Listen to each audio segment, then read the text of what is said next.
A simple woman named Grace was treated like dirt and kicked out of first class on a packed flight out of JFK until her billionaire husband, Nathan Caldwell, found out and turned the whole damn plane upside down. The cabin was a plush oasis of wide leather seats, champagne flutes, and soft lighting, a far cry from the cramped chaos of economy. Grace stepped aboard in a worn gray hoodie and faded jeans, her chestnut hair swept into a messy bun. She was gorgeous. High cheekbones, warm hazel eyes that sparkled when she smiled. But nobody noticed. To the flight crew and passengers, she looked like she'd stumbled into the wrong section, a nobody who didn't belong among the suits and silk scarves. They had no idea she was hiding a secret that'd make their jaws hit the floor. Grace wasn't here to flaunt anything. She'd booked the flight to surprise her sister, Lily, in LA. Just a quick weekend to catch up. She could have flown private, sure, but she liked the normalcy of a commercial jet, blending in with the crowd. Her wealth came from her family, old money tied up in East Coast real estate, but she never leaned on it. She didn't wear designer labels or flash a platinum card. She just wanted to sit, sip her water, and get there quietly. But the minute she settled into her first-class seat, 3A, the trouble started. The flight attendant, a wiry woman named Cheryl with a tight bun and a sharper tongue, zeroed in on her like a hawk. "Excuse me," Cheryl said, her voice dripping with fake politeness. "Can I see your boarding pass?" Grace smiled, polite as ever, and handed it over. Cheryl scanned it, then squinted at Grace's outfit, her lips curling. "This says first class, but are you sure you're in the right place?" Grace nodded, keeping her cool. "Yeah, that's my seat." Cheryl huffed, not buying it. "Look, we've got a full flight, and I don't have time for mix-ups. You don't exactly look like you belong up here." Grace's cheeks flushed, but she stayed calm. "It's correct. I'm fine here." That's when a passenger across the aisle, a slick guy named Todd in a pinstripe suit with a Rolex glinting, piped up. "Hey lady, if you're lost, economy's that way," he said, pointing with a smirk. A few others chuckled, business types with briefcases and smug grins. Cheryl waved a hand. "Exactly. Let's not hold up the real passengers." Grace tried again, voice steady. "I've got the right ticket. Can I just sit?" Cheryl rolled her eyes, snatching the pass again. "Fine, but I'm double-checking this. Stay put." It didn't stop there. Another attendant, a guy named Mark with a buzz cut and a bored sneer, strolled over, eyeing Grace like she was a stowaway. "What's the holdup?" he asked Cheryl, loud enough for the whole cabin to hear. She handed him the pass. "She claims this is her seat. But come on, look at her." Mark laughed, a short, barking sound.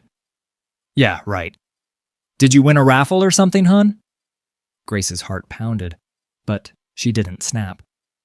"No, I paid for it," she said quietly. Mark snorted. "Sure you did. Bet you're just fishing for an upgrade. Happens all the time." The passengers piled on. A woman in a fur-trimmed coat, Diane, leaned over from 2B. "Sweetie, this isn't a charity flight. You're embarrassing yourself," she said, her voice syrupy with pity. Todd chimed in again, louder. "Seriously, let's get her out of here. She's killing the vibe." The laughter spread, heads turning, eyes glinting with amusement. Grace shut her eyes for a second, willing herself to stay composed. She didn't want a scene, didn't need to prove anything. But Cheryl wasn't letting it go. "All right, you've had enough," she snapped, grabbing Grace's arm. "You're moving, now." Grace stood, not because she agreed, but because she hated confrontation. "Okay, I'll go," she said, her voice trembling just a bit. As Cheryl yanked Grace's arm to pull her from the seat, she leaned in close, her voice a venomous hiss. "You think you can sneak up here and play rich? I've seen your type. Grubby little freeloaders trying to scam a free ride. Get back where you belong before I make this worse. Grace's eyes widened, but she didn't fight, just let Cheryl drag her forward while Mark trailed behind, chuckling. Bet she's got a sob story ready. Oh, I didn't mean to. He mocked, loud enough for the whole cabin to hear. The humiliation burned, a public shaming Grace couldn't escape. And still, she kept her head high, refusing to give them the satisfaction of a reaction. Mark smirked, hauling her carry-on from the overhead bin. Good call. Economy's where you fit, anyway. Todd didn't let up either. He pulled out his phone, snapping a photo of Grace as Cheryl tugged her down the aisle. This is gold, he said, smirking at Diane. Caption it. First-class reject gets what she deserves. Gotta share this with the boys. Diane laughed, her voice cutting through the cabin.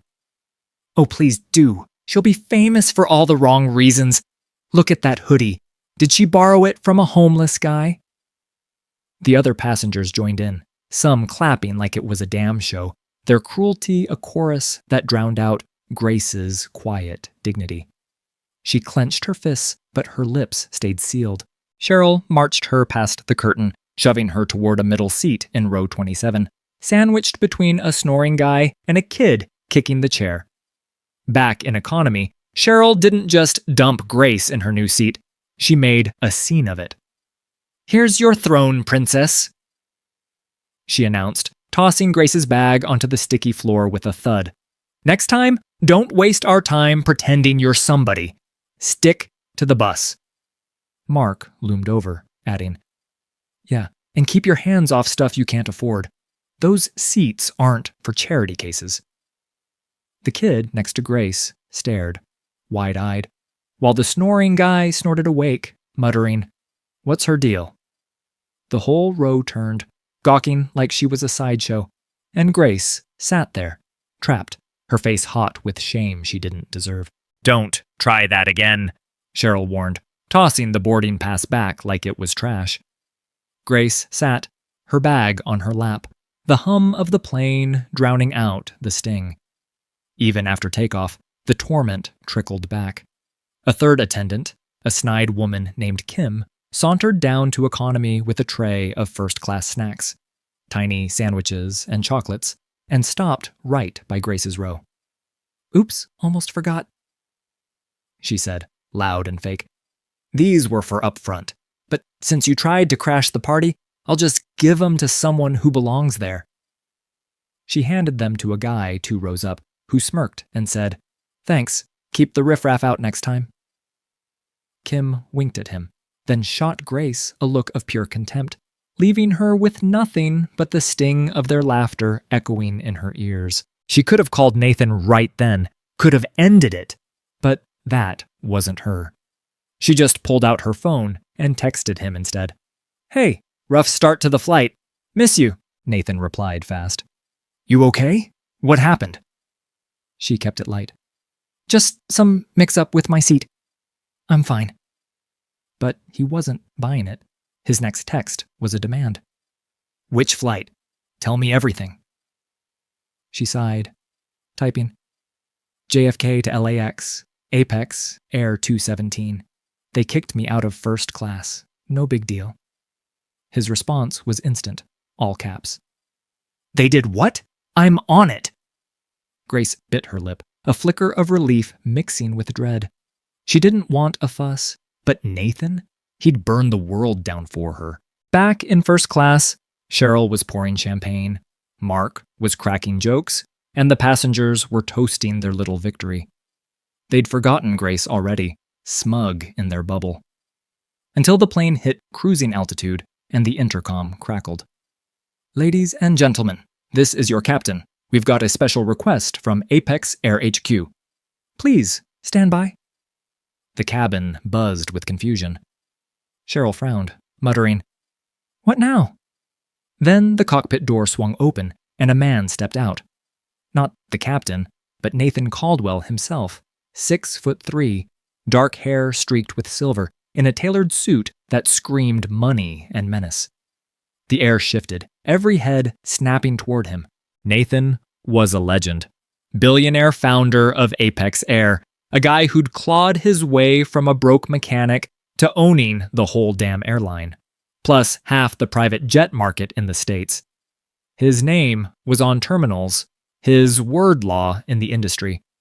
He strode down the aisle, eyes locked on Cheryl, who froze mid-pour. "Where's my wife?" he asked, voice low but cutting through the hum like a knife. Cheryl blinked, her smile faltering. "Your wife?" Nathan's gaze swept the cabin, landing on Mark. "You. Where's Grace Caldwell?" Mark stammered. She's back there, I think." Nathan didn't wait. He pushed past the curtain into economy, spotting Grace in her cramped seat. The snoring guy jolted awake as Nathan loomed over them. "Grace," he said, softer now, kneeling beside her. "You okay?" She nodded, her beauty shining even in that hoodie. "Yeah, just crowded." He took her hand, pulling her up. "Not anymore. Come with me." She hesitated, but his grip was firm, reassuring. They walked back to first class, every eye following. Cheryl tried to intercept, all fake charm. "Sir, welcome aboard! Can I—" Nathan cut her off, his tone ice cold. "You kicked my wife out of her seat. Explain." Cheryl's face drained of color. "We thought she didn't look—" Nathan's laugh was sharp. "Didn't look rich enough? That's your excuse?" Mark jumped in, nervous. "It was a mix-up, sir. We didn't know." Nathan turned on him, eyes blazing. "You didn't ask. You saw her clothes, her quiet, and figured she was nothing. Big mistake," Todd piped up, smirking. "Hey man, we all thought she was lost. No harm done." Nathan's head snapped toward him. "No harm? You laughed her out of here. You're done talking." Diane tried next, her voice shaky. "Sir, we just assumed—" Nathan held up a hand. "Assumed she's less than you? That's your problem."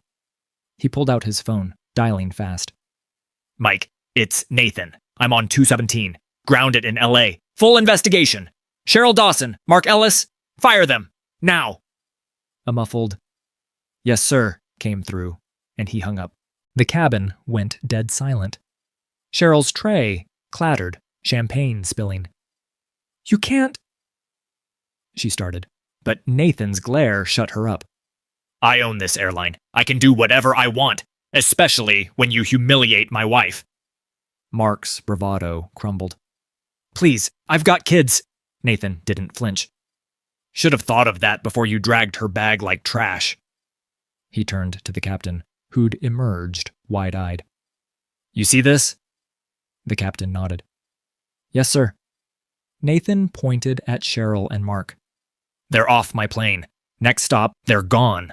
The twist hit when a passenger in 4C, a quiet guy named Paul, spoke up. "Wait, I saw her ticket. It was legit. They didn't even check the system." Gasps rippled through. Nathan's jaw tightened. "So you ignored proof and went with your gut? Classy." He looked at Grace, softening. "Why didn't you tell them?" She shrugged, voice steady. "Didn't want the fuss.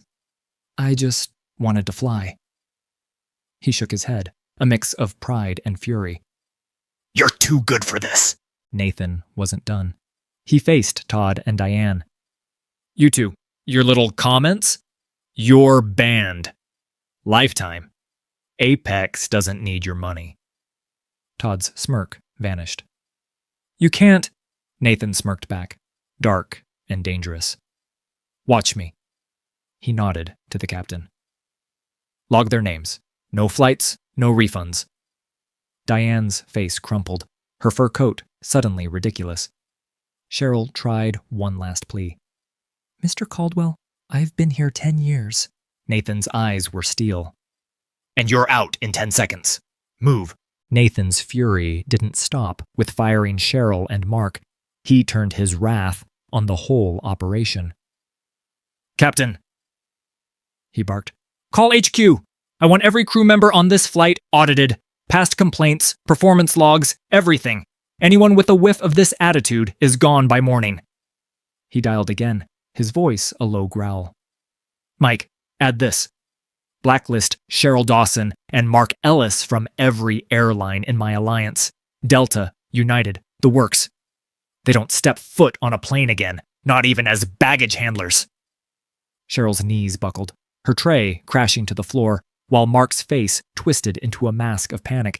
Years of work torched in seconds, and the cabin cheered silently as justice landed hard. Todd and Diane got hit next, and it was brutal. Nathan leaned over their seats, his shadow swallowing them whole. "You think snapping pics and cracking jokes makes you untouchable? Wrong airline, wrong day." He nodded to security on his phone. "Mike, ban Todd Grayson and Diane Harper. Full blacklist, no appeals. Cancel their frequent flyer miles, seize their memberships, and make damn sure every gate agent knows their faces." Todd's phone slipped from his hand, cracking on the tray table, while Diane's fur coat sagged as she whimpered. "But my vacation," Nathan smirked, cold as hell. "Enjoy the bus." The passengers who'd laughed with them now shrank back, their smugness replaced with fear. Grace touched his arm, her voice soft. "Nathan, it's enough. They get it." He looked at her, his anger easing. "They'll get it when they're gone."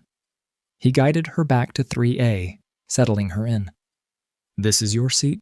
No one moves you again."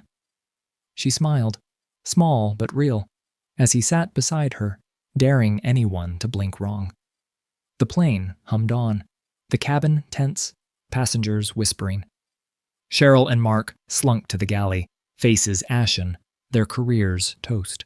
When they landed in LA, security was waiting. Cheryl and Mark were escorted off, badges yanked, no severance, no mercy. Word spread fast. Apex fired them on the spot, and Nathan's blacklist hit every airline in his network. They'd never fly again, not as crew, not as passengers. Todd and Diane got the same treatment. Escorted out, banned for life, their elite status shredded. The captain made an announcement as they deplaned. "Folks, Apex Air values every passenger. Let's keep that in mind." The message was clear. Cross Nathan Caldwell's wife, and you're done. Grace and Nathan stepped off last, her hoodie still on, his arm around her. "You didn't have to go that far," she said, half teasing. He grinned, fierce and warm. "Yeah, I did. Nobody messes with you." She leaned into him, the LA sun bright overhead, her dignity intact. The ones who'd wronged her were gone, their arrogance crushed, all because they couldn't see past a pair of old jeans. If this story made your day, don't forget to like, comment, and subscribe for more.